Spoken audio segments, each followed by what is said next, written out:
Welcome to Darkwatch Stories, where we bring to life the chills, the shadows, and the mysteries that linger in the dark. If you enjoy spine-tingling stories and want to support the journey into the unknown, don't forget to like, subscribe, and share. Now, sit back, dim the lights, and let's step into tonight's story. My name is Riley, a diver who calls the dark his home. 16 years beneath the surface have taught me that silence speaks louder than words, and danger is the truest kind of honesty. Where light dies and pressure crushes, I find purpose, chasing what others fear to see. The deeper I go, the clearer the world becomes. Down here, truth strips itself bare. Pressure doesn't lie, it squeezes out fear, pride, everything false. The surface is a blur of noise and pretending, but underwater, there's no room for that. My father taught me early, out past the oil rigs, where the sea turns heavy green. Don't fight the ocean, boy. He meant more than diving. He meant life. You don't conquer the deep, you learn to move with it. The ocean doesn't care. Those were his last words that stayed with me after he was gone. He died when I was 19. Calm water, clear sky, no storm to blame. I stood on the dock, staring at that glassy surface, feeling it lie to my face. Since then, I've lived beneath it, searching for truth in the dark. Maybe that's why they call me the best. I never stopped diving toward the unknown. It's not pride, just numbers. Over 300 certified dives, and more than a few I'll never admit to. I've mapped caverns no chart dares, to show traced tunnels where light has never existed. Once in Belize, I pulled 2 men out from 3 chambers deep, while the cave tried to keep them. The ocean tests everyone. I've just learned how to answer. After that rescue, the company printed my face on a brochure, Riley Quinn, the deep doesn't scare him. It looked good, and I liked it. But reputation is a quiet trap. At first it feels like praise, then it starts to pull. People expect you to be more than human, and soon you start believing it too, until the ocean reminds you who's really in control. Every dive pushed me closer to the edge, not for thrill, but to stay the legend they believed in. I've made peace with that. It's the price of being fearless in a world built on fear. Lately, my work's changed. Private biotech firms hire me now. They don't want stories or charts, only results samples that heal, regrow, or make them rich. Down here, danger pays better than honesty. The pay's enough to build my own rig, keep a crew ready, and swap out every piece of gear after each dive. They claim it's all for science, medicine research, maybe that's true. But I know better. The ocean is the last wild frontier, the only place left where discovery still hides in the dark. Up there, I have nothing to say. Down here, silence says it all. There's a silence underwater you can't find anywhere else, pure, heavy, and honest. After a while, you start needing it. Life becomes a rhythm of air pressure, tank readings, and the pulse of your line hand when the world turns black. On the surface, I can't sleep. I replay old dives instead. People ask why I still go deeper after all I've done. Truth is, the quiet feels more like home than the air ever did. I tell them the truth. Every cave has a voice. It doesn't speak. It waits. When you descend for a brief moment, you're the only heartbeat in its world. That's reason enough for me. I don't dive alone, though. 2 partners, always the same. In this line of work, that's rare. Divers burn out, vanish, or never surface again. But the 3 of us, we've held the line for 4 years. 400 feet down, skill keeps you alive, but trust decides if you make it back. Marcus is the oldest ex-Navy, steady as a metronome.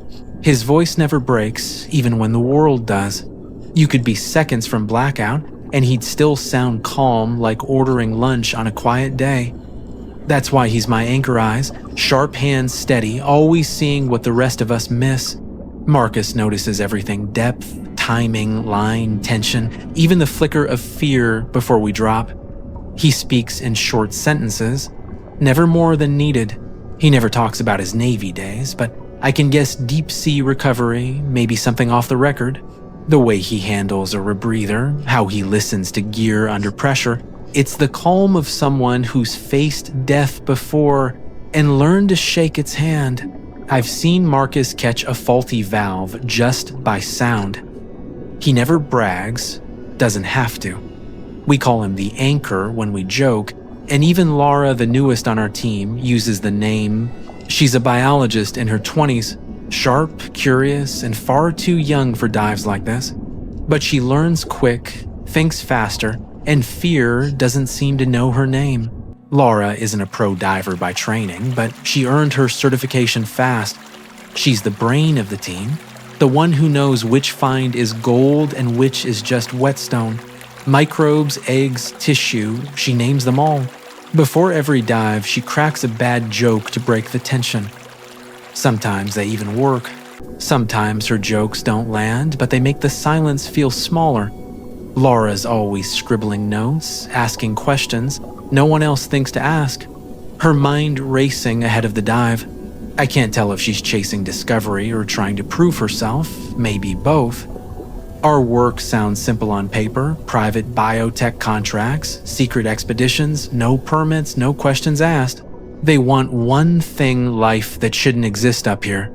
The rarer the sample, the higher the price. But their real obsession is something called Enzyme 42, a compound that rewrites biology itself. Skin heals in seconds, nerves regrow, and damage simply vanishes. To them, it's a miracle. To me, it's a warning. Muscle that heals without scars, that's what Enzyme 42 can do. They first found it in the 90 seconds, inside a single egg lifted from a collapsed trench.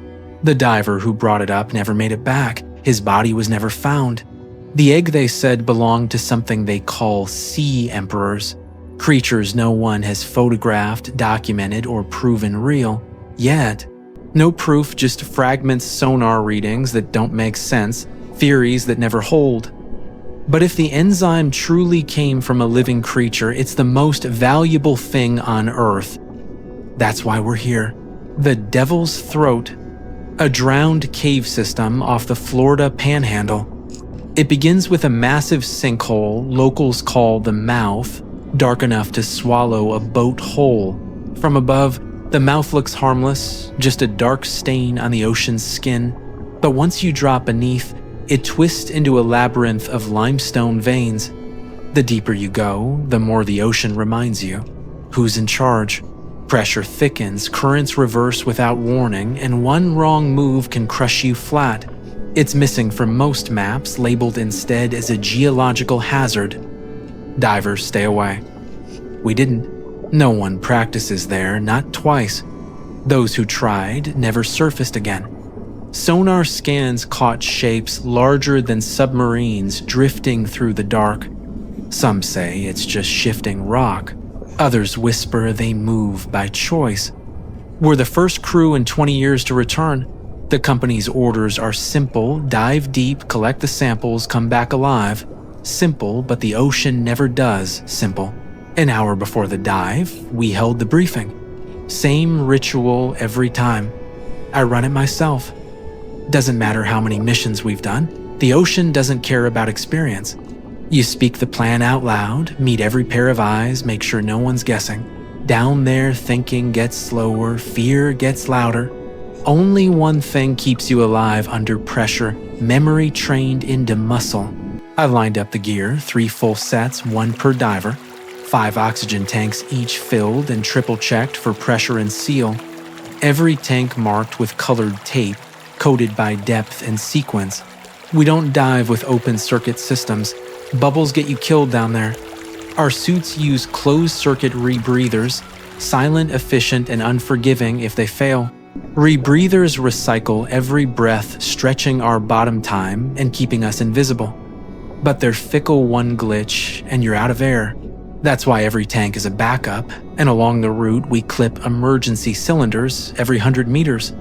If something fails, you retreat, grab, and ascend. No improvising, no heroics. 3 divers, I said. 1 line, 1 rule, 1 chance. 5 tanks each. 300 meters of safety line, I said, then paused. Target is Chamber Delta. Laura looked up, eyes narrowing as she tapped her tablet. The cave map flickered to life, a tangled web of tunnels. From the main sinkhole, 5 routes stretched outward: Alpha Bravo, Charlie, Delta, and Echo. Only one of them led into the unknown. 4 tunnels had been mapped at least partway. Only Delta remained incomplete. In 2004, drones were sent in, reaching barely 100 meters before the feed collapsed. It was an equipment failure. The data came back twisted, distorted, like something alive had touched the signal itself. Since then, no one's dared to go back. Until us. Most people blamed pressure or minerals for the interference, but I don't dive on guesses. Down there, preparation is the only thing stronger than fear. I stepped closer to the holographic map, tracing the route with my finger. From entry we go 270 meters horizontal, 1 to 10 vertical. Follow the main tunnel fork left at marker 7 and drop past the ridge. Every meter had to live in our heads before we ever saw it. At the second bend we switched to crawl mode, I said. It's tight past there. If we don't reach the chamber in 90 minutes we turn back. No exceptions. I made sure they felt the weight of it. Laura nodded and hit record on her tablet. She always did voice notes, GPS tags, personal readings, environmental logs. It's her way of breathing steady when the deep starts watching back. That's how Laura handles pressure. She measures it, records it, controls it. Marcus, meanwhile, said nothing. I watched him recoil the guideline from scratch, like always. It's bright yellow, woven from high tensile fiber, with knots every 5 meters. Pull one way, it catches. Pull the other, it slips. Simple, perfect. A lifeline that speaks, even when sight and sound are gone. There's no GPS in the depths, no signal, no second chances, only line and time. I continued. Our target is a fossilized nest. The lab flagged it from drone footage, a cluster of shell-like formations in Chamber Delta. Organic in shape, maybe mineral, maybe something once alive. The lab doesn't care what it is, only what's left behind the residue. Define residue, Laura asked without looking up. Anything sticky, crusted, or fused into the wall, I said. They want biomaterial, especially if it's still growing. She arched a brow. So, a trail. Not a trail, I corrected. A sample of enzyme 42. The air shifted. Even Marcus stopped moving. Enzyme 42 wasn't just a research goal, it was the reason any of us were down there at all.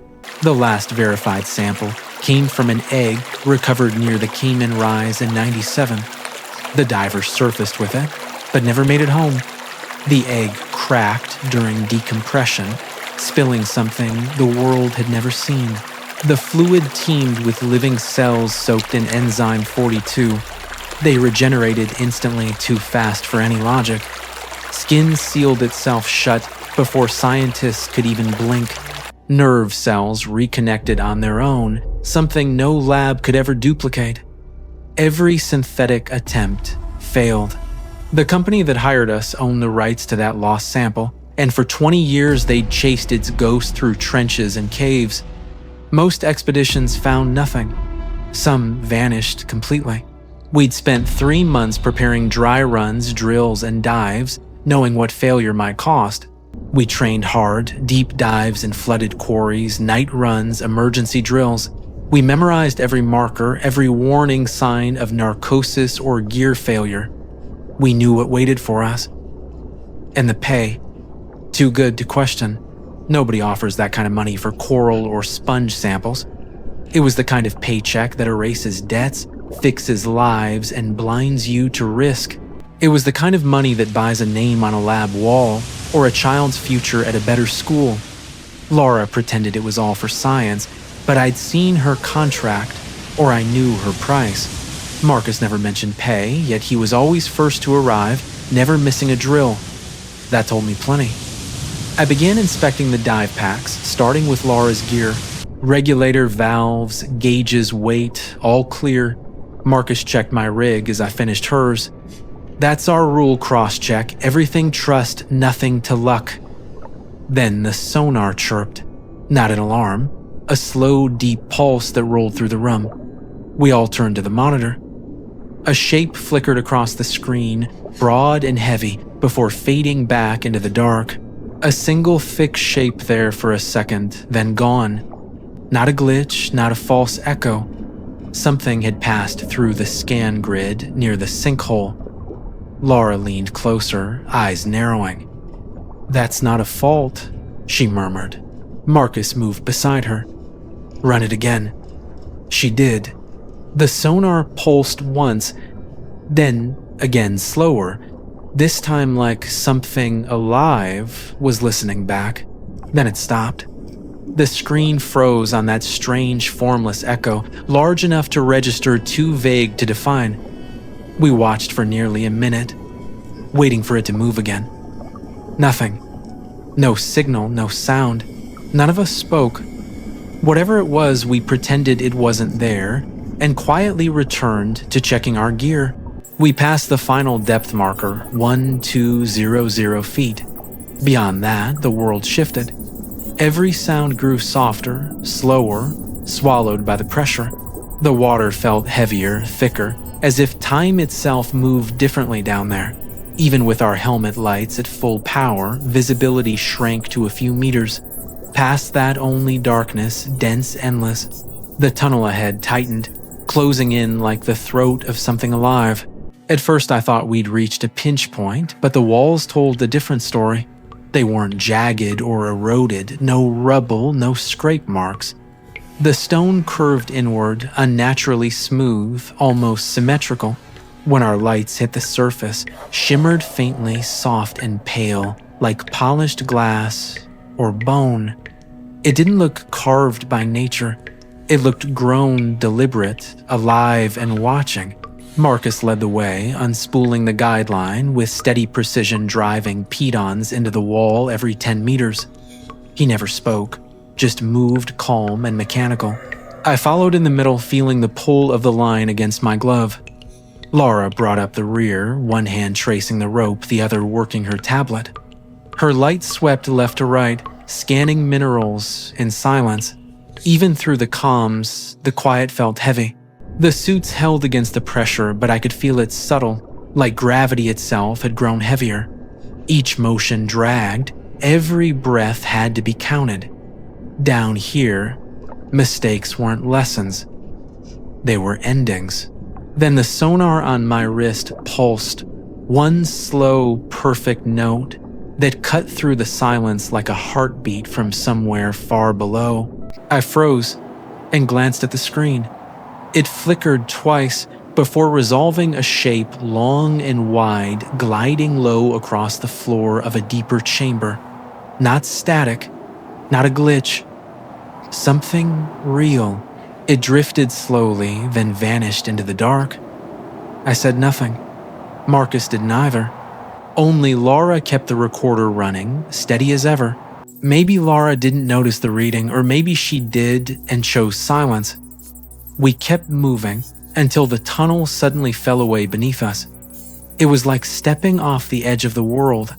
Below stretched a vast basin, smooth and flat, swallowing our lights before they touched the far walls. The space was immense, far larger than anything the maps had dared to suggest. The chamber opened into a shape like a sunken stadium, vast and curved. Laura drifted beside me, her light cutting through the haze. When she aimed it downward, the beam caught something shells. Dozens of them. Massive, spiraled forms, half buried in the cave floor, some standing tall like monuments, others tilted and broken as if abandoned by time itself. They looked like ammonites, ancient coiled sea creatures, but far too big to be real. Marcus broke the silence over comms. Fossils. Ancient. Laura floated closer, scanning one with her tablet. She circled it once, then said quietly, "No, they're molted." I moved in beside her, shining my light. She was right. The shells weren't solid. They were hollow, like something had shed its skin. Each spiral's core was hollow, as if something had forced its way out. The edges curled inward, soft and pliant, not stone but flesh, once alive. They weren't fossils. They were remains. None of us spoke. The silence pressed in until a memory surfaced. The pre-dive briefing. The facility. The images they showed us before we ever touched the water. The company hadn't given us orders, only understanding. 4 scientists briefed us, 3 men, 1 woman. No slides, no excitement, just words weighed like stones.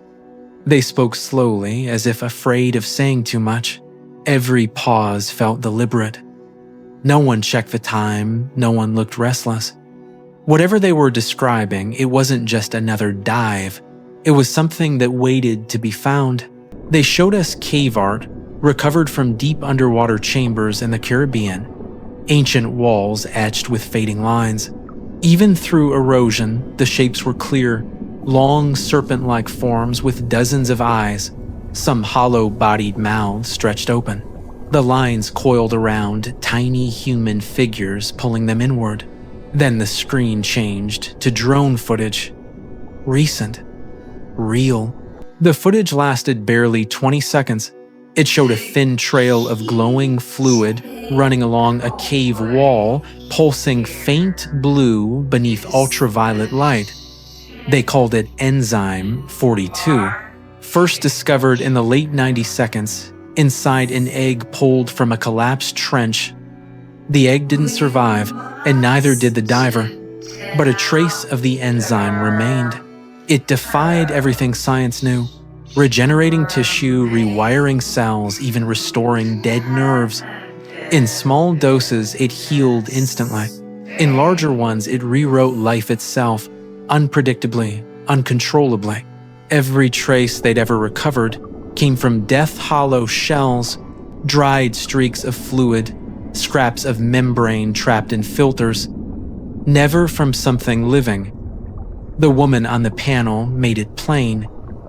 We've never captured one, never seen it alive. We only know it exists by what it leaves behind. Even then, her voice trembled not with awe, but with fear. One of the men had warned. The teams that went deepest never came back. Now those words echoed in my head as Laura floated over a massive shell, scanning it. She marked the spot and frowned. "This isn't fossilized," she said. "It's recent." Marcus leaned closer. "How recent? I'm not sure," she whispered. "But it's not stone. It's protein organic. The shell's hollow." "Look." Laura reached out, her gloved fingers brushing the shell's surface. A thin layer lifted, peeling back like old skin and drifting upward, fragile as dust. The rest stayed still, dead, yet not lifeless. That was the moment I understood. This wasn't stone or fossil. It had once lived, grown, and shed itself. Whatever it was, it had left, and we were standing inside what used to be its home. Ahead, the tunnel widened, swallowing the light. We moved slowly, careful not to stir the cloud of silt beneath us. The rock walls opened into a vast dome, far larger than any map had hinted. Its ceiling was smooth, unnaturally perfect, while the floor was uneven, littered with debris. But it wasn't stone or coral, it was man-made. Shapes of metal and glass glinted faintly in our lights like ghosts of another expedition. I sank lower, sweeping my light across the floor. Diving tanks, dozens of them, some eaten through by rust, others still sealed and solid. A few half-buried others scattered, like someone had dropped them mid-panic. Then came the helmets, some shattered, others perfectly intact, lying open as if the divers had calmly removed them before whatever happened next. One helmet still had a name tag, faint beneath the grime, a name I didn't know. Then we saw them. Bodies. Not skeletons, not remains turned to dust, but something in between.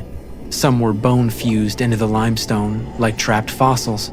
Others still had form, not living, not decayed, just preserved, flesh unrotted, suits intact. Time had stopped for them down here. One diver was frozen mid-motion, his gloved hand reaching toward a crack in the wall, but the rock had grown over his fingers, trapping him there forever. Laura hovered beside me, her voice low over the comms. "They didn't die fast," she said.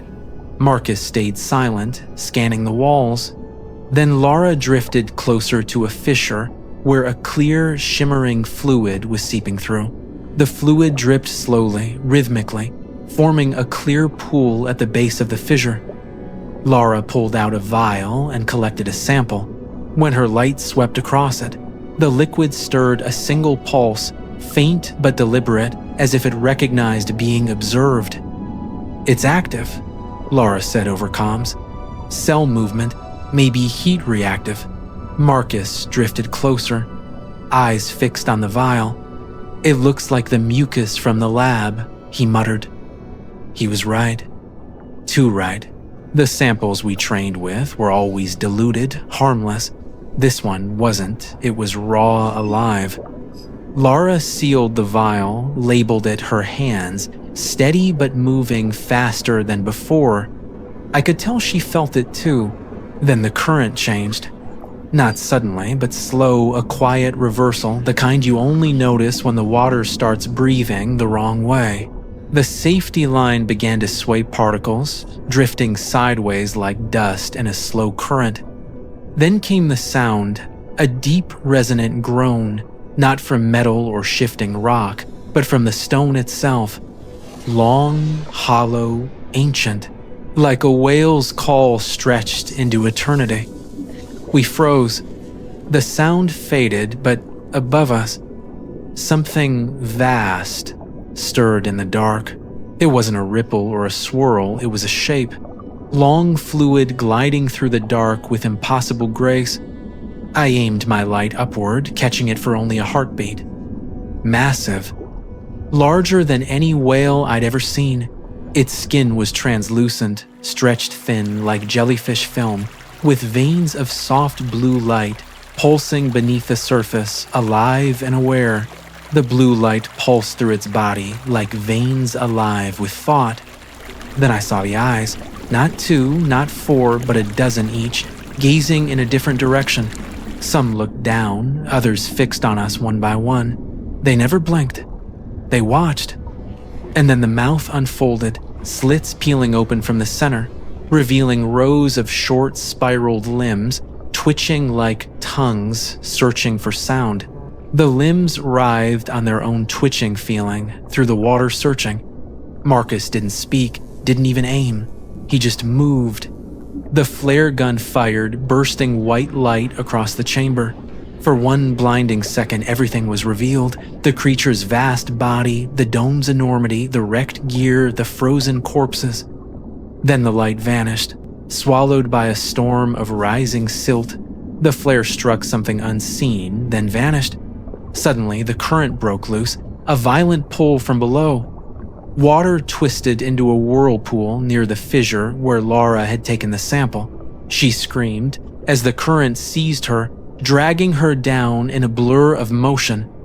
Her tether line stretched to its limit, then snapped. The sound cut short. I dove after her, but she was gone. Only a slow bloom of red rising through the dark. The red didn't rise. It drifted outward, slow and weightless, like smoke in space. Marcus didn't think. He just dove after her, silent and sure. No words, no plan, just instinct. I hovered above, staring into the dark, waiting for a sign. None came. No light. No motion. Then the sonar died, and the silence returned. I was alone. I don't remember the way up. The last thing I remember clearly was turning away from that vast dome. My body moved before my mind did. I checked the line and began to follow it out hand over hand, like it was the only thread keeping me human. But something felt off. The rope seemed longer, the angles wrong. Every knot under my glove felt unfamiliar, like I was retracing someone else's path, not my own. My legs moved, but my body lagged behind, slow and heavy. The pressure had finally caught me. Thoughts came apart, floating above me like bubbles I couldn't reach. I pushed forward through instinct, vision blurring at the edges. My arms trembled. Then a sharp pop, my left eardrum burst. No pain at first, only silence. The ache came later, when the cold found its way in. I tried to check my depth gauge, but the numbers swam before my eyes, blurred by the fog inside my mask. The rebreather sputtered, choking once before cutting out completely. Panic should have hit me, but instinct took over. I reached back, unclipped the bailout tank, and switched regulators. Pure muscle memory. I know I did it, but the moment itself is gone like a dream half remembered. From there, I kicked upward, chasing the faint idea of light. The next thing I remember is nothing, just the blur between drowning and waking. They said I blacked out somewhere near 60 feet. The rescue team found me floating face up by the buoy, barely alive. When they hauled me aboard, I was half conscious, still clutching the body camera to my chest as if it were keeping me alive. Blood trickled from my left ear, my lips split and dry from the salt. The suit was torn along the shoulder, leaking warmth into the cold air. The medic said it was mild decompression sickness, a miracle considering. They wrapped me in heat packs, pumped fluids through an IV. I remember the deck beneath me, metal wet and colder than the ocean itself. What I remember most wasn't the people, it was the motion of the boat, slow and rhythmic, rocking me between pain and exhaustion. Faces, blurred voices blended into the hum of the engine, but I was conscious when they took the camera. The body rig had kept recording the entire dive, sealed tight with its own circuit and backup. Even when the signal died, it never stopped. The footage, though, was nearly useless. All silt darkness and trembling light from a cracked lens shattered deep below. Every change in pressure had twisted the image into chaos, but the audio somehow remained perfect. In the recovery tent the next morning, they played it on a loop. The lab team sat silent, faces pale in the flickering light. 2 dive coordinators stood apart, arms crossed, listening. No one said a word for minutes. Then through the static came a voice, Laura's calm and steady at first. Laura's voice was steady at first, calm, professional, noting shell measurements, maybe logging a sample ID. Then it shifted.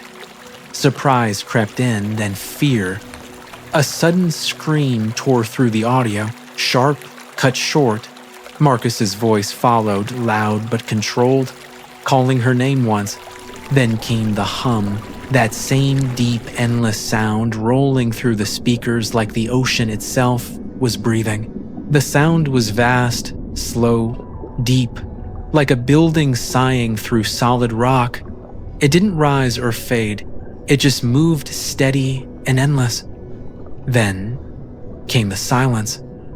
No more voices, no crashes, no alarms, just the hollow quiet of something gone. I told them I never found the others, no lights, no bubbles, nothing.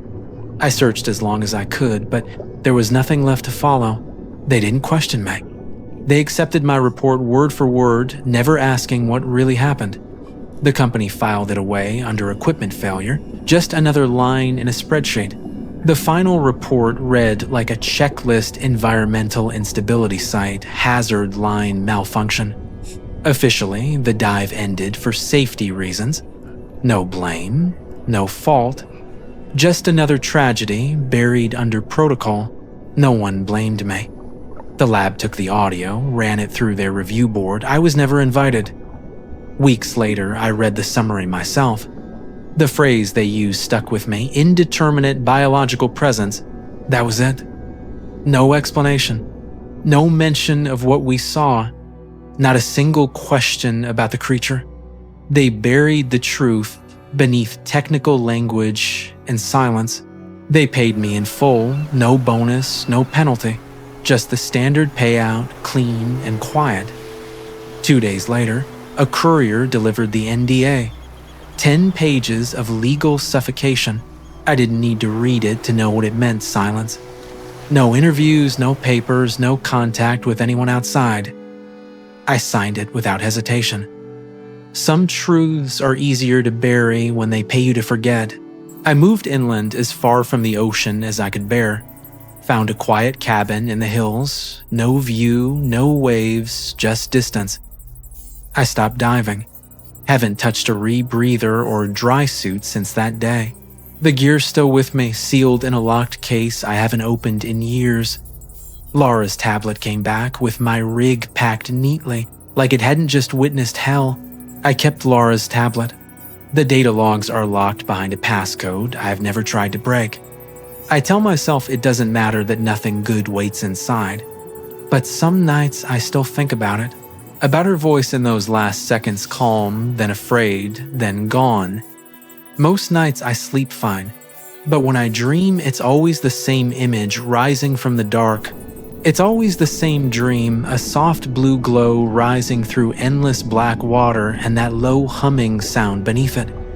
Years have passed since the dive. Now I speak in documentaries, calm voice, gentle music, wide choral vistas. They ask about pressure zones, rare compounds, life in the dark. I give them simple answers. Clean, practiced lies. I talk about regeneration, coral life, the beauty of bioluminescent creatures. I never say what really happened. The official story is enough. Equipment failure, bad visibility, unstable terrain. 2 divers lost 1 survivor. Case closed. But when the cameras stop rolling and the crew packs up, I stay. The silence after the lights fade feels closer to the truth than anything I've ever said on record. I still dive not into caves, not where it's narrow and black. Now I use submersibles trips I mostly pay for myself. Sometimes I get universities to sponsor me under the name of research. I show them data from the devil's throat, write papers about sonar echoes and current drift. Most of it's true, the rest close enough to pass, close enough to hide what I'm really looking for. The real reason I go back out there is simple. I'm hunting. Not with guns, not with traps, just eyes and sonar. I want to see him again. Sea emperors. Since that dive, deep-sea sightings have risen, not by much, just scattered blips across sonar grids. But the pattern's clear, always in trenches, always at night, always something vast and glowing beneath the surface. Most reports get written off. The Navy calls them sonar ghosts, false returns, shifting rock. But they're wrong. I've been keeping my own record of private log I call monster patterns. It's not public. No one's seen it but me. Every entry lists time, location, depth, description. And when you line them up, the truth appears. They move with the seasons like migration. By the second year, I saw it a rhythm beneath the data. The sightings rose and fell with the lunar cycle, like some kind of oceanic harvest. New moon, first quarter, full. It wasn't the tides. Something deeper was moving to that rhythm, and the pattern was shifting. The first logs showed deep trenches, Mid-Atlantic Ridge, Puerto Rico Trench. Now each mark crept closer to shore. The first sightings came from trenches 6 miles deep or more. But now the latest ones are from the continental shelf shallow waters. Fishermen report strange lights beneath their boats. Oil rigs pick up tremors they can't explain. I tell myself not to assume, not to believe too easily. But I know what I saw. I remember those eyes in the dark, watching, aware, intelligent. It looked at me like it had seen 1,000 divers before and knew it would see 1,000 more. Laura and Marcus are still gone. No bodies, no signals, not even debris. Sometimes I wonder what they saw in that final second, what they felt before the dark took them. I never speak their names on camera. When someone asks, I just smile and change the subject. They deserve more than a passing mention. I've met a few scientists who still study the sea emperors quietly behind locked doors and fake research grants. Some believe they're a lost branch of evolution life, that adapted to pressure and darkness beyond our understanding.